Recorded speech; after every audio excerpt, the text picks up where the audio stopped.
Okay, everybody, I'm out cleaning sewing machines and getting them up and running again.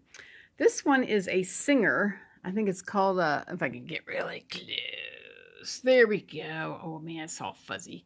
Anyway, it's a 4525. And it's a really good machine. It's just a little dry. If you let them sit too long in the closet or let them take a break for 6, 7 months, maybe a year, maybe more than that, they're all the different parts inside will get really dry and the oil does not like it's kind of settles to the bottom of the thing and not stays into all the joints inside the machine. So what happens is then it makes the machine run rough, and it's still kind of running rough, and I'll let you hear it here in a minute. But I just want to let you know that just try to keep it oiled, even if you're going to put it in storage for a while and make it come out like once a month and run it. Oil it a little bit every so often, and it makes it better, so the machine never wears out. Anyway, so we're going to go through the whole machine here. This machine is so much easier. You don't have all these crazy dials and stuff. And it has this little knob which you can slide it and it goes different directions and everything. But I'm not going to slide it because I got it on straight stitch. And you can slide it to get, zigzag. And I still like my middle center because I like it that way. I don't really go to either side. I just like my middle. And I have it on straight stitch. And you can do all these really wonderful stitches by pushing this knob this way. And then when you push it that way, you got to make sure you move this one here to make your zigzag. So that way this machine will do it. Because if you don't, you just kind of move it over and you don't do this, it's going to stay straight stitch. That's the way the machine works. And over here is your dial for your length. And then down below that, you have your button holder right here.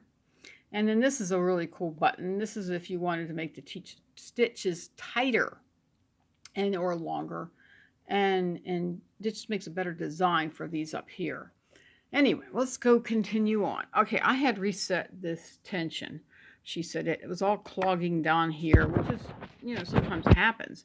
So what happens when you need to reset this is you need to turn this knob, but you have to have the needle in the highest position. And when you turn it, when it's getting caught down here, you start with a 0, okay? And then if it's like messing up on both sides, then I would, start at 9. But mostly it's 0. Do 5 stitches. Then you put the needle in the highest position and turn it to 9. Then you do 5 stitches down here at the bottom. And then I'd move it to about a 4 because this is a 2-ply cotton. And so about a 4 would be good. Between 4 and 3 is really good. I just like it right around between 4 and 5 because, you're doing a lot more thicker things nowadays.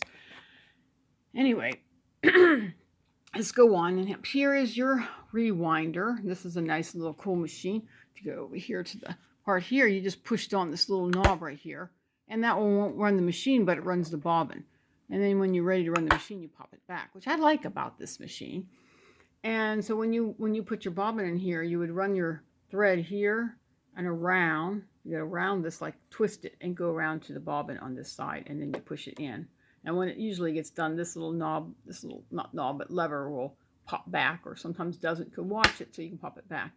Well, anyway, this is how you thread the machine. Here's your thread in your spindle, and it goes this way. You want to make sure the thread goes this way and back this way. And then you come down here and you thread it here to this little guy here. And it has a little wire in it, just like if it's regular tension. And it goes this way, down this way, down there, around this little tension guy, up this way. And it does have another little springy thing here. It goes up over here. Make sure that's hooked into that springy thing. And comes down this way and swirls around there. And then hooks into this little area down into your needle. And your light's up in here, which this one doesn't open. You'd have to open it if you ever have to if it's ever burned out. But this one's not. And I've been sewing, as I'm doing all the little fun stitches that the sewing machine can do. And underneath, it's sewing all properly. See how nice and sewing it? And I'm going to let you hear the machine right now. So I don't keep trying to find my way here. And this is what it sounds like.